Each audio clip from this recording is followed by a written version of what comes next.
प्रणाम, नमस्कार, वंदे मातरम। मैं गजेंद्र प्रसाद मधुबनी से आपका भाई, और आज फिर आपसे बात करते हुए बहुत अच्छा लग रहा है। सर्वप्रथम अपने गुरु महादेव को मेरा प्रणाम है, साहब श्री एवं दीदी माता को मेरा प्रणाम है।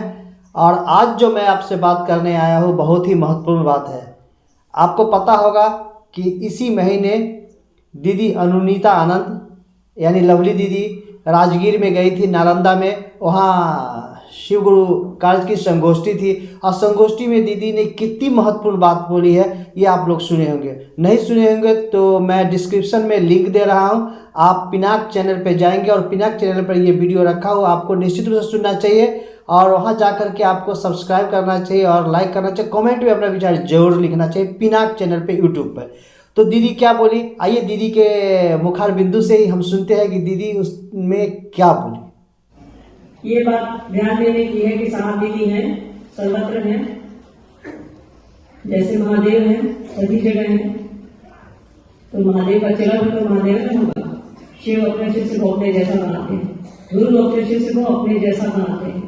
तो साहब दीदी जो सर्वत्र हैं, हमारे आपके बीच है, हमारी आपकी खुशियों में है। और धरती पर वो लोग जाने के लिए तो आए नहीं थे, और हम लोग उनको जाने भी नहीं देंगे। तो वो हमारे आपके साथ हैं। ये अलग बात है कि शरीर नहीं दिख रहा है, तो थोड़ी बेचैनी हम सबको है, हम लोगों को भी है, आप लोगों को भी है, पर फिर भी वो हमारे साथ हैं। उन्होंने कहा है, कुछ दिन पहले ही उन्होंने कहा है, आप लोगों ने सुनी होगी उनकी ये चर्चा कि मैं हूँ और शरीर छोड़ने के बाद मैं ही हूँ। उन्होंने कहा है कि मैं हूँ और शरीर छोड़ने के बाद मैं ही हूँ। ये ध्यान रखिएगा, वो कहीं नहीं है, हमारे आपके बीच है।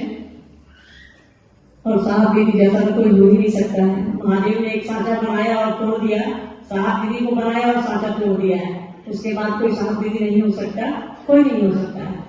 अब वो तो सृष्टिकर्ता है, परमात्मा है, वो कुछ भी रख सकते हैं। पर हमारा आपका अनुभव जो है और महादेव की जो बातें हैं जो उन्होंने साहब से की, मैं सिर्फ तुम्हें जानता हूँ इतने वर्षों में, तो लगता नहीं है कि दूसरा हरिद्वार में वो बनाएंगे। हमारी आपकी कोशिश होनी चाहिए कि हम आप साहब दीदी जैसा बने, उनके कहे अनुसार, उनकी बातों के हिसाब से, उनके संकल्प के हिसाब से चले। आप सुने निश्चित रूप से। ये लगभग 2 मिनट 1.5 मिनट का ये वीडियो है, और 1.5 मिनट की वीडियो मैं इसलिए यहाँ पर डाला हूँ क्योंकि साहब श्री देखिए क्या बोल रहे हैं। साहब श्री बोल रहे हैं कि मैं नहीं हूँ तब भी मैं ही हूँ। इस बात को हम एहसास कैसे करेंगे? इस बात को एहसास करने के लिए तो साहब श्री की जो कहना है शिव को गुरु मानने के संबंध में, वो बात हमको करना पड़ेगा। और वो बात करने के लिए हम सभी को निश्चित रूप से साहब श्री के बताए हुए 3 सूत्र का पालन करना पड़ेगा, और ये तीनों सूत्र का पालन करेंगे तो हमें परिणाम मिलेगा। सबसे पहले हम सभी को अपना जो एटीट्यूड है यानी नज़रिया है, उस नज़रिया को सार्थक करना पड़ेगा, और तभी जाकर के हम सभी साहब श्री के बताए हुए मार्ग पे चल पाएंगे।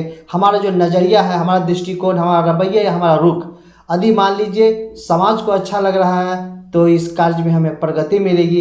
यदि हमारा नज़रिया, हमारा व्यवहार ये जो समाज को अच्छा नहीं लगेगा तो हम सभी शिव कार्य में आगे नहीं बढ़ेंगे।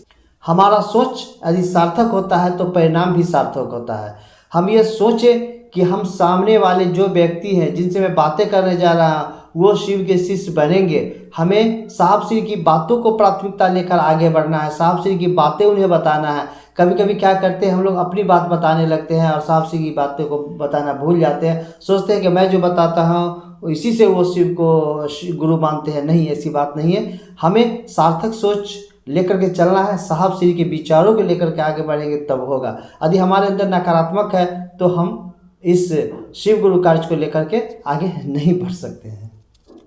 बहुत से भाई बहन या मैं भी यदि ऐसा करता हूँ, यानी अपने आप को सुपर, यानी अपने आप को समझता हूँ कि मैं सुपीरियर हूँ, मैं जो कहता हूँ वही सही है, दुनिया जो कहती है वो गलत है। ये नहीं होना चाहिए। बस अपने आप को सुपीरियर नहीं मानना है, अपने आप को एक शिव का शिष्य मानना है, और आगे बढ़ेंगे, लोगों से बात करेंगे और सभी की सुनेंगे, सभी की सुनना है, और तभी हम आगे बढ़ सकते हैं। हम सभी कभी कभी क्या होता है कि अपूर्ण की स्थिति में, यानी कि हम पूर्ण होते नहीं हैं और अपने आप को पूर्ण मान लेते हैं।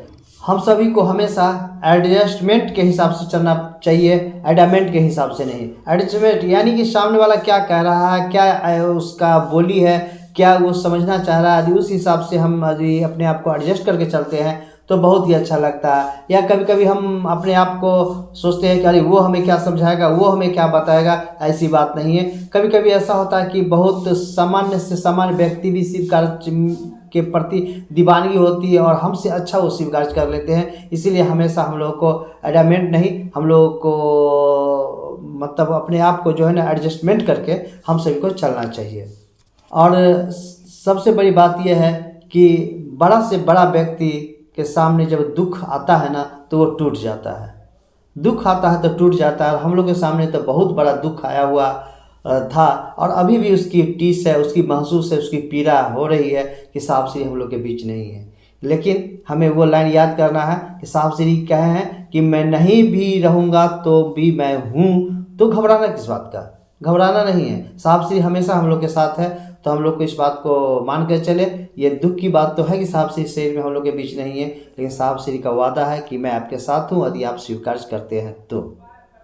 शिव कार्य करने के लिए सर्वप्रथम हम लोग को अपने घर से शुरू करना चाहिए। हमारे माता पिता, हमारे भाई बहन, हमारी पत्नी, हमारे बच्चे, वो सभी शिव कार्य में आगे बढ़ रहे हैं कि नहीं, उसकी नज़रिया कैसा है, उसका सोच कैसा है, उसका सोच में शिव के गुरु स्वरूप की तरफ बदलाव आया है या नहीं है। इस बात का हमें सतत प्रयास होना चाहिए। नहीं तो किसी को बताएंगे कि शिव को गुरु मान लीजिए तो वो क्या कहेंगे कि आपके घर में तो लोग शिव को गुरु मानते नहीं और हमें कहने आए हैं। क्योंकि सामने वाला व्यक्ति हमें देखता है, हमें देखता है कि हम क्या कर रहे हैं, हम क्या कहते हैं वो बाद में देखता है, लेकिन हम क्या कर रहे हैं वो पहले देखता है और उसका अनुसरण करता है। तो हमारे घर में हमारे परिवार के सभी सदस्य शिव को गुरु मानेंगे, शिव कार्य की ओर चलेंगे, उनके अंदर महादेव की दया बरसनी शुरू हो जाएगी। सामने वाला भी देखेंगे चलो ये शिव कार्य बहुत अच्छा कर रहा है, इसकी बात को हम सभी मान लेते हैं। और हमारी व्यक्तित्व की पहचान हमारे एटीट्यूड से होती है, यानी हमारा व्यवहार, हमारा पहचान, हमारा जो नज़रिया है कैसा है, इसी से हमारी पहचान होती है। तो हमारी पहचान महागुरु महादेव के शिष्य के रूप में हो, ये सतत प्रयास हम सभी को करना चाहिए। और ऐसा करेंगे तो निश्चित रूप से हम सभी को सफलता मिलेगी और महादेव के सच्चे और अच्छे शिष्य बन जाएंगे। जैसा साहब श्री चाहते हैं उस तरह के शिष्य बन जाएंगे। तो आइए हम सभी साहब श्री की बातों को मानते हुए जन जन को बतावे कि शिव हमारे गुरु हैं और इस तरह सारा संसार शिवमय होगा।